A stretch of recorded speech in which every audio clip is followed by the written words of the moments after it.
Hello ladies and gentlemen, welcome to the February 8th Smackdown review. Now, was this an effective Smackdown? Did it do what it needed to do to hype up for the Elimination Chamber? Well, I can say that many things were done that were very good, but was this really great entertainment? No. What I've been getting from the WWE is that they're trying to do as effective job as possible, but the storytelling is still not there. But it's better to get something effective than nothing at all. So I'm going to get some of these matches done first. Kofi Kingston and Cody Rhodes. And Cody wins this match. It is obviously won it. His stash, the Master Mustachio, is still getting well over by the crowd.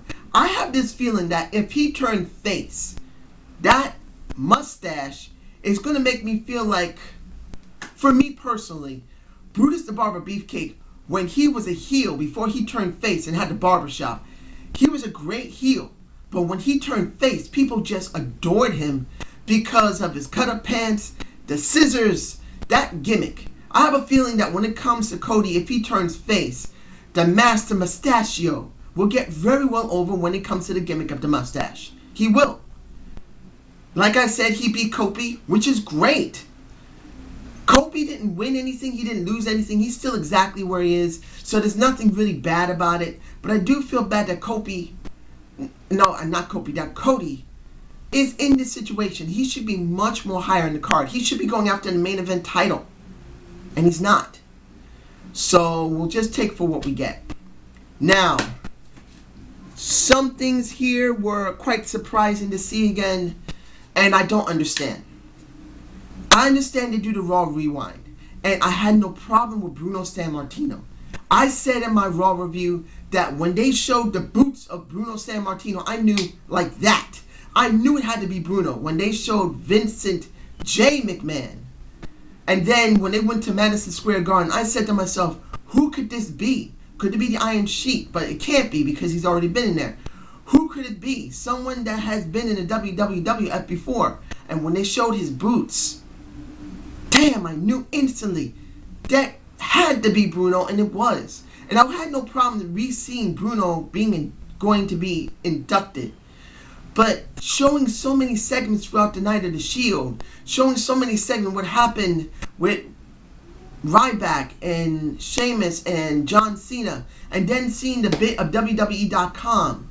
Look, if you really wanted that to be shown, you should have done it on the show.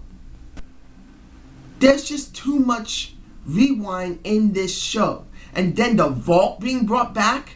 Seriously, you couldn't fit someone else into your show? You had to show the Bushwhackers against Ivan Koloff and his partner, Nikolai Volkov? Come on!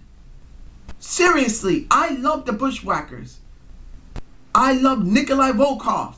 I did. I loved how good of a heel he was. He drove me crazy. I hated him so much. And then when he turned face, I loved him as well.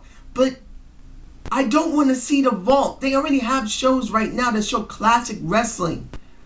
We shouldn't have to see this on SmackDown. When they took it out for a little while, I was happy. Are they going to bring the vault back? Seriously? That's a waste of at least 8 to 10 minutes of work there. That could have been done with something else. And I really felt bad. Honestly, I did. Now, the next match, the Trucker versus Justin Gabriel. Now, I've said already that the Trucker should change his clothes and act like he is. He acts like a pot-bellied trucker that doesn't know no better. He just likes a good fight. Doesn't mean he'll do great. Now, if you don't know who that is Mr. Jack Swagger. I'm not a fan of Jack Swagger.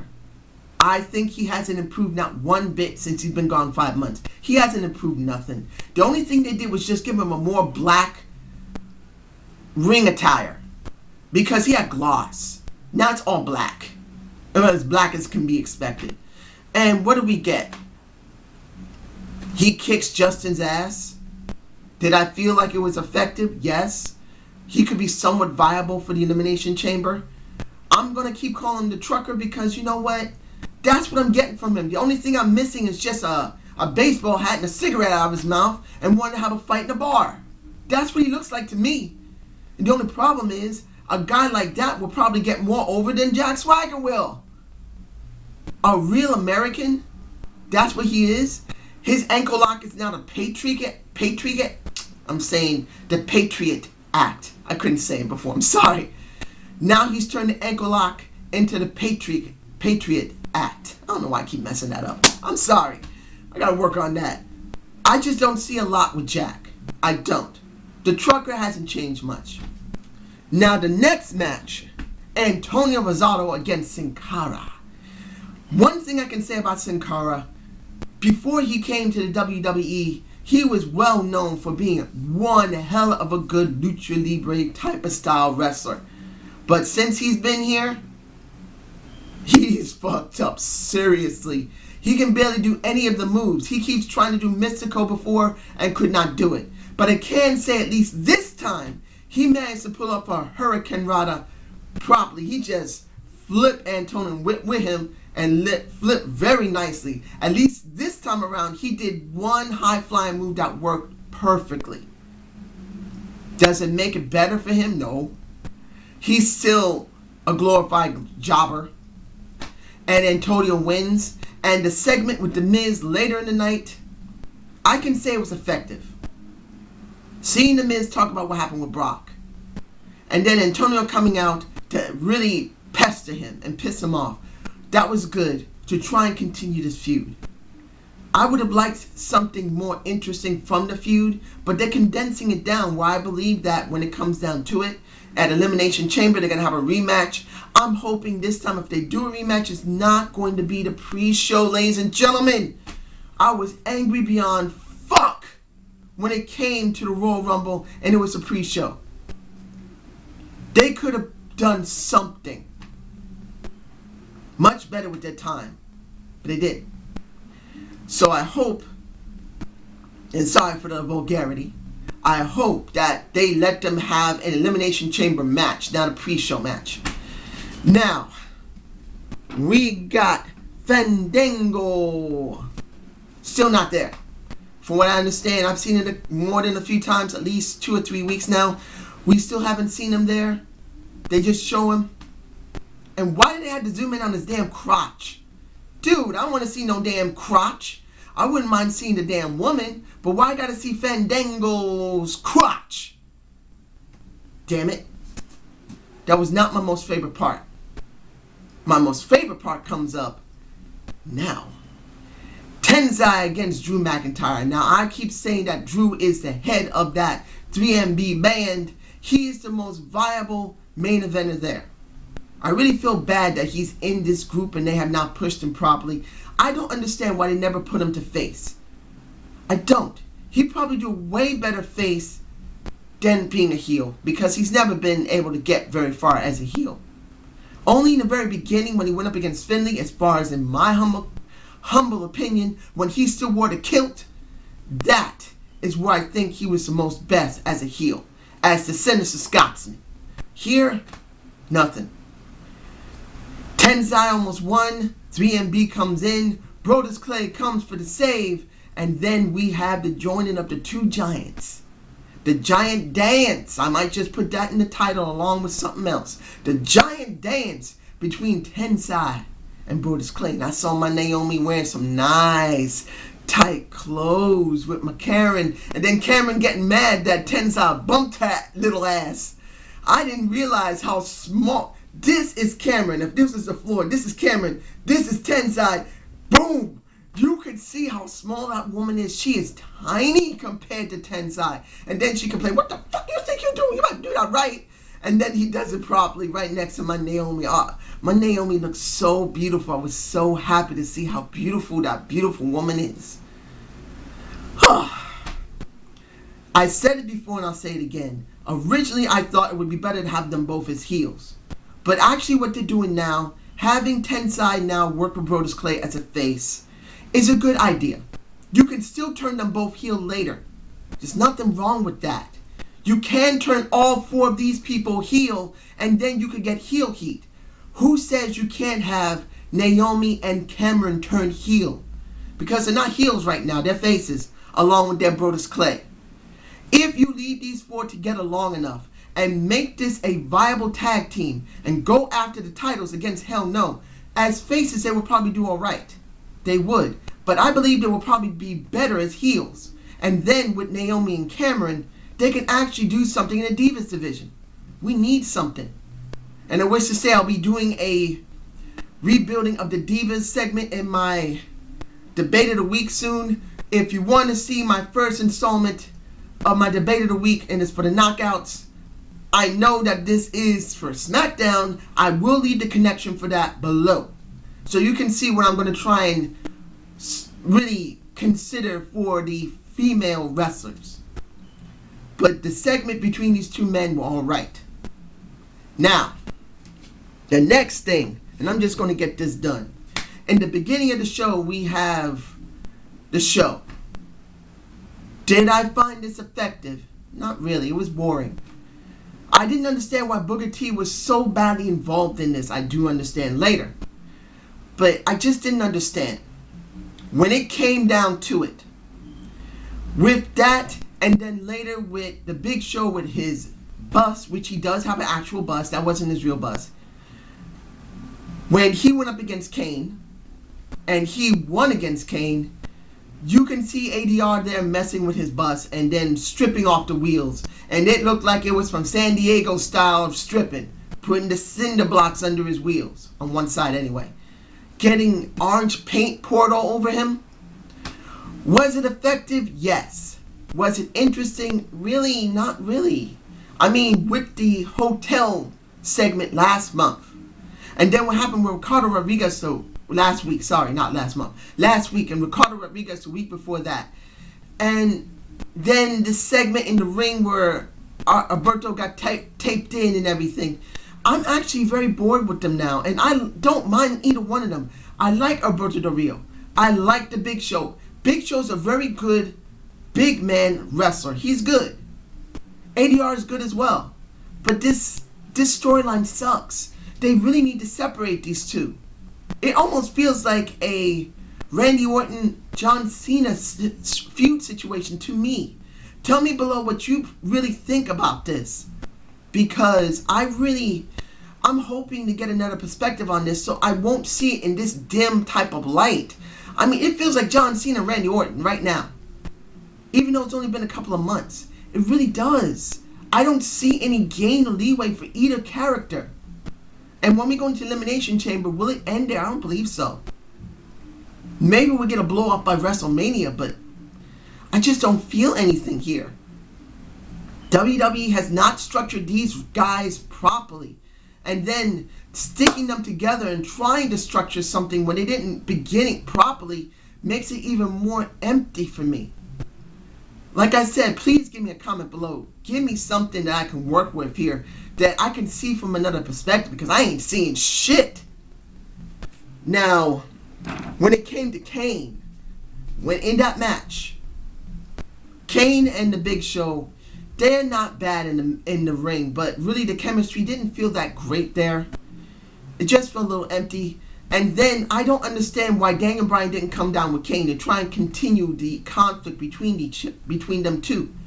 Because they've already had the conflict on Raw. They had it on Main Event. Kane got screwed by Daniel Bryan. Daniel Bryan got screwed by Kane. The segment in the back, which wasn't that funny. And I said once they win at Royal Rumble, I'm going to basically write them off. I have, because now the beginning, they're really stale now for me. That segment was not that funny. I just didn't feel it. I wasn't feeling it. Even when him going, quick, wasn't enough for me. And then he didn't come down to the ring. So that really didn't promote anything between them at all. So I don't see anything there. Now, when it came to the Great Khali and Titus O'Neil, that felt weird. I didn't understand why Khali was even being seen. I didn't understand why O'Neil was being seen at all. I was bored with it. Khali wins. I was bored. I didn't see anything there until somebody's going to get the ass kick pulls out. And then you see Mark Henry come out, throw the shit out of Titus O'Neil, off the ring apron and into the steel barricade. Oh, the world's strongest man is back, baby, to give the house of pain to all that stepped in his way. Sexual chocolate has gone and had given them some bitter chocolate, a bitter taste in their mouth. And if you don't know about dark chocolate, in many cases, dark chocolate to many people is extremely bitter. And this is what Khali and Titus O'Neil had a taste of. They had a taste of some very bitter dark chocolate. He kicked the ass out of O'Neil and then power slammed Khali very well. This saved the show for me. I'm going to be honest. The segment after the thing was okay. It was very effective. It was for what it led into the ending of the night. So I was alright with that with Booker T. That's the reason why Booker T was seen with the Big Show. And Booker T was seen with Mark Henry. They're showing that he is an ineffective manager. And I have a feeling that I know who's the one who sent Alberto Del Rio to, and I'm sure many people already thought this, to Big Show's hotel room. And I'm going to say this at the end. And I'm going to make sure I say it at the end. Because I do not want to forget. Because I've done that a couple of times. You deserve the best, ladies and gentlemen. And I'm still learning how to not forget stuff. Because either I get upset or excited. Or I begin to botch. So, bear with me. And I hope you do like the ending. But once you see this segment of, well, once Mark Henry said to Booker T that I'm going to destroy everybody if you don't let me in that elimination chamber, he said I'm going to let you go after Randy Orton, which he did. The match itself was good, which I had no problem with Randy Orton jobbing. He jobbed clean. It was no controversy. There was no problem. That makes me very happy. One, that Randy Orton, like I said before, it looks like he really understood after coming back for a little while because of the problems he had, because of his violations in the wellness program. It looks like he really has begun to understand. He's not a no-Rob job from TNA. He looks like he's finally understanding that when it's time to job, you job to the right people and you do it well. He did a good, not a great job, but he did a good job in this match. And the person who was at the end of the show, who deserved to be at the end of the show, who deserves to be pushed, is the world's strongest man, Mark Henry. Mr. Sexual Chocolate was the centerpiece of SmackDown. He was the centerpiece for this show, no matter how bad you believe most of the segments were at the night. And there were a lot of segments that are not great. Look, they did too many Raw rewinds. They did the Vault. I did not like that. The Daniel Bryan and Kane storyline is still incomplete, and they didn't show anything here in SmackDown. Didn't see it. Really, the Jack Swagger, the Trucker, and Justin Gabriel match, it really was effective, but it was not great. The Antonio Pizarro was good, but it wasn't great until the Miz segment. There were a lot of things here that were not great, but that was the centerpiece of the entire show. This was only about Mark Henry. It was not about Big Show. It was not about Randy Orton. It was not about ADR. It wasn't even about Antonio Cesaro, who really needs to be pushed. This was about Mark Henry. It was. Now, what would I rate this show? Let me make sure I didn't forget anything before I do my rating. And I want to make sure I do not forget anything. I did say that. I did say that. Oh, one last thing. No, two. When it comes to SmackDown, I can say that at least they let other wrestlers say, do not attempt this at home. So they put Zack Ryder and they did Daniel Bryan, which is okay. Commentary, I can say really didn't feel that good. It was effective, but I just wasn't feeling it. And the rating for this show was a B-. It wasn't great storytelling. It wasn't. It was not great storytelling. Even with Tensai and Brodus Clay coming together and seeing my Naomi in a beautiful tight pants with the beautiful Cameron by her side, showing how gorgeous they both are, it just wasn't great storytelling for me. But it was an effective show, ladies and gentlemen. Don't get it twisted. They're not doing too bad with their effectability of the shows now. They're getting a little better doing something effective in the show. But the storytelling is still lacking. And they really need to work on that. Having effective segments is one thing, but making them interesting segments is another. And lastly, wondering who told Alberto Del Rio where Big Show is. This is my idea. Teddy wants his job back as general manager, and looks like he's going to be screwing some people. I believe that. I think that it was Teddy Long who did the business. Now, I could be wrong about this. Leave a comment below if you think that Teddy's going to be backstabbing Booker T soon, because it makes some sense. I don't think Booker T would be releasing information like that. I think Teddy is the one who's causing this. Now, if anyone else has the same idea, tell me. I want to know if anybody else thinks the same way. So I hope you like the Zane's View. Subscribe and comment to my channel. And I hope you enjoyed this wonderful action-pack. Woof. I'm still thinking about Naomi, I'm sorry. This Smackdown February 8th. Have a good day and have a good night.